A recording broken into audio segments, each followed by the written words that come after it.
मसूरी की धुंधली शाम धीरे धीरे गहरी रात में बदल रही थी। पहाड़ों की चोटियों को ढकता कोहरा अब सवॉय होटल की पुरानी दीवारों को भी अपनी गिरफ्त में ले रहा था।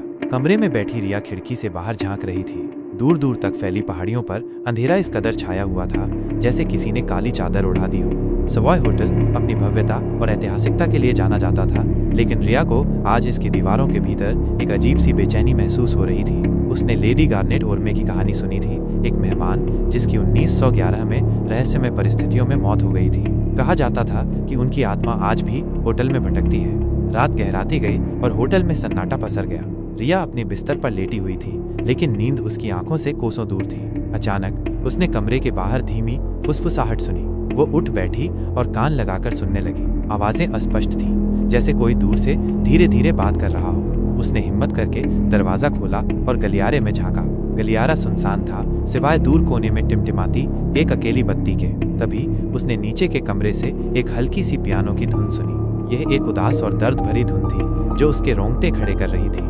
वो धीरे धीरे सीढ़ियों से नीचे उतरी। पियानो की धुन और तेज होती जा रही थी। लिविंग रूम का दरवाजा थोड़ा खुला हुआ था। रिया ने डरते डरते अंदर झांका। कमरे में अंधेरा था, सिवाय पियानो के ऊपर जलते हुए एक मोमबत्ती के, और पियानो पर एक धुंधली सी आकृति बैठी हुई थी जिसके लंबे बाल उसके चेहरे को ढके हुए थे। उसकी उंगलियां धीरे धीरे कीबोर्ड पर चल रही थी और वो उदास धुन बजा रही थी।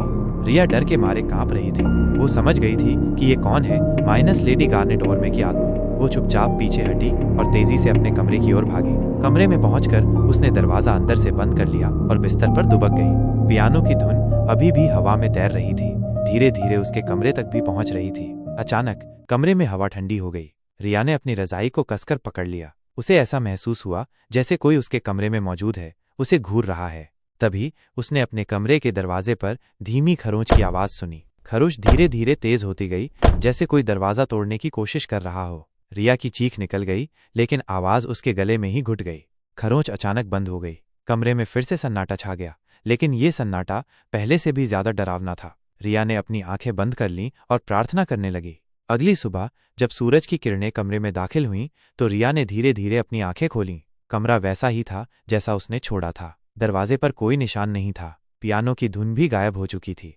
लेकिन रिया जानती थी कि रात में उसने जो कुछ भी महसूस किया था वो सिर्फ एक बुरा सपना नहीं था। सवॉय होटल की दीवारों में आज भी लेडी ओर्मे की बेचैन आत्मा भटक रही थी और रात के अंधेरे में वो अपनी अधूरी कहानी की गवाही देती थी। उस रात के बाद रिया ने कभी भी सवॉय होटल में अकेले रहने की हिम्मत नहीं की। मसूरी की वो शांत और सुंदर रात उसके लिए हमेशा एक भयानक अनुभव बनकर रह गई।